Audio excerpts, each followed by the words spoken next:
Cav to come over and man Fort Tucson, or the fort that was in Tucson.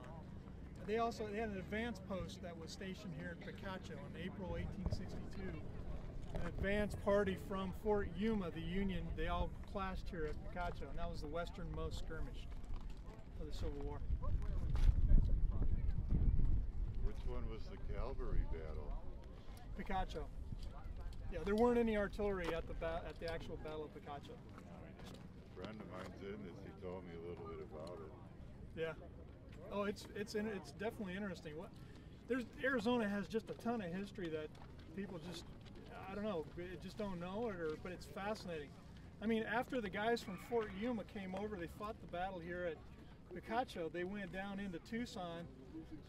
The Confederate cavalry there that stationed Tucson withdrew and headed back toward New Mexico. They couldn't garrison them anymore. They just didn't have the resources. So they dispatched a band of a cavalry troop that had a couple of mountain howitzers with them. And anybody know where Dragoon Springs is? Apache Pass, Texas Canyon down there?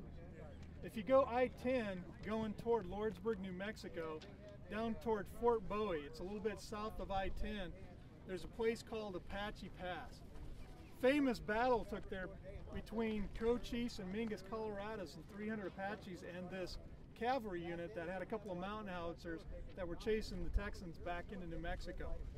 There was basically what happened is the two mountain howitzers held off those 300 Apaches for 3 or 4 days. So the Apaches called them the gun that fired twice, and they called it that because they were shooting shell. They would have the go off the first time and the shell would go off the second time. So. But that was in September. So the Battle of Picacho was April 1862. Apache Pass was around September. So that's how far they moved in those few months.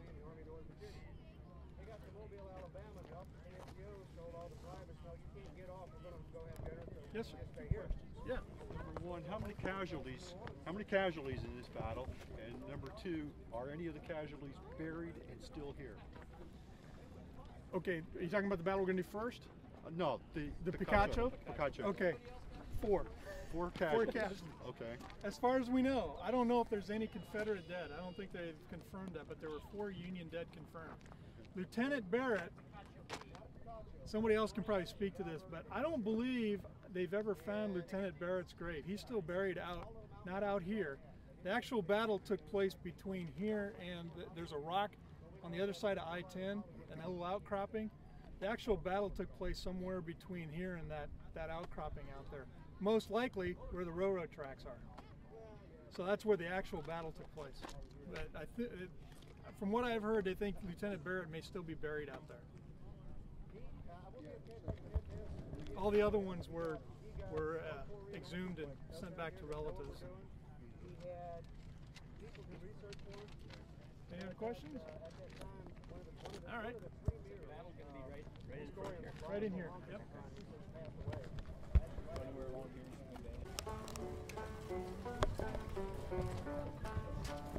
And I wish I was in the land of cotton. Old times there are not forgotten. Look away, look away, look away, Dixieland. In Dixieland where I was born in early on one frosty morning. Look away, look away, look away, Dixieland. And I wish I was in Dixie. Hooray, hooray. In Dixieland I'll take my stand to live and die in Dixie. Away, away, away down south in Dixie. Away, away, away down south in Dixie.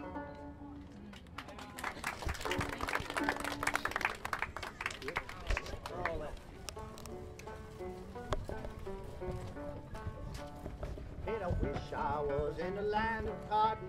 Old times there are not forgotten. Look away, look away, look away, Dixieland.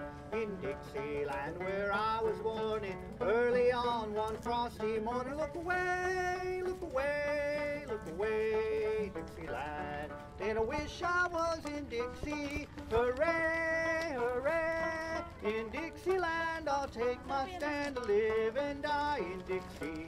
Away, away, away down south in Dixie, away, away, away down south in Dixie. So it begins.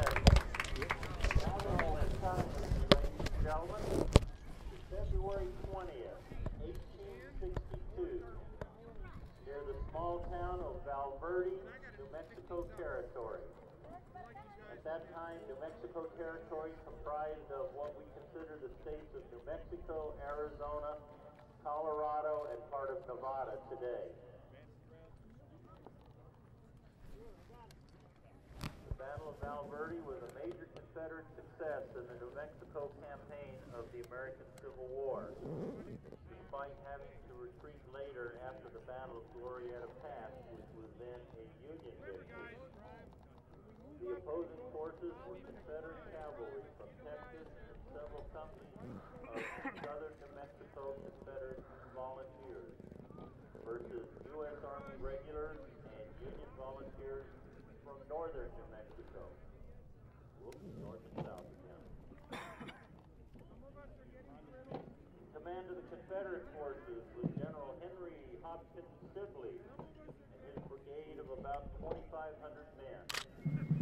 They crossed the Rio Grande and up the eastern side of the river to Fort near Valverde, just north of the Union Fort, Fort Craig, New Mexico.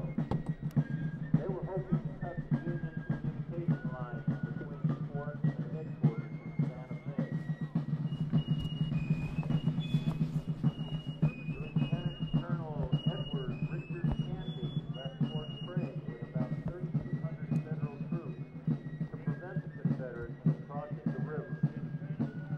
Just when he was opposite them, Canby opened fire in haste and sent Union cavalry and limited infantry and artillery over the river, forcing the rebels back.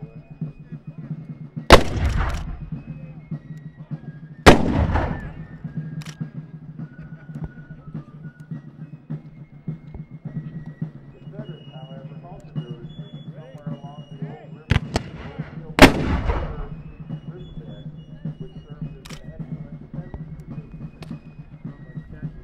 After crossing with all of his men, Couldn't tell when the hell they're going to do it. massive frontal assault was failed and deployed his force to assault the Confederate left flank. But before he could do so,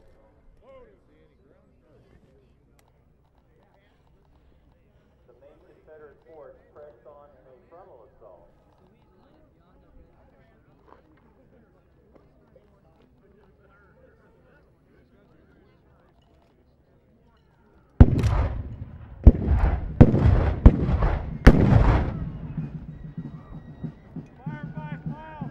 During the Civil War, it was not unusual to have cannon duels like this, literally within visual sight of the enemy.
that after every time you fired it, you had to stop, reload, tap down the powder, put down the lead ball, and recover to fire again, which usually took a well-trained marksman about 20 seconds.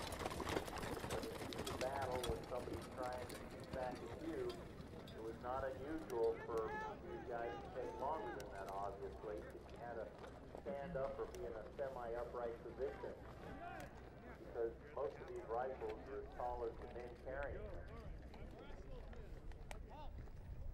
Likewise, in the heat of battle, where the infantryman is not that well trained, it was not unusual to pick up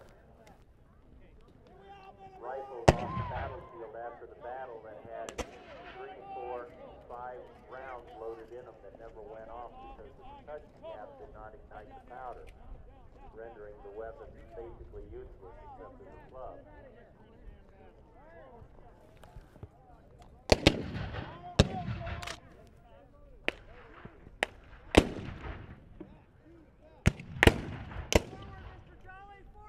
One of the reasons that there was such a high number of battle casualties during the Civil War was the tactics utilized by both sides early on in the war. They utilized what they called Napoleonic tactics, where they would line the men up shoulder to shoulder, close together, trying to bring a volley of fire on a single target.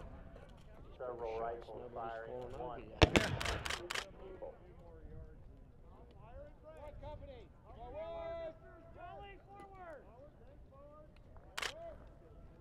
The Confederate, or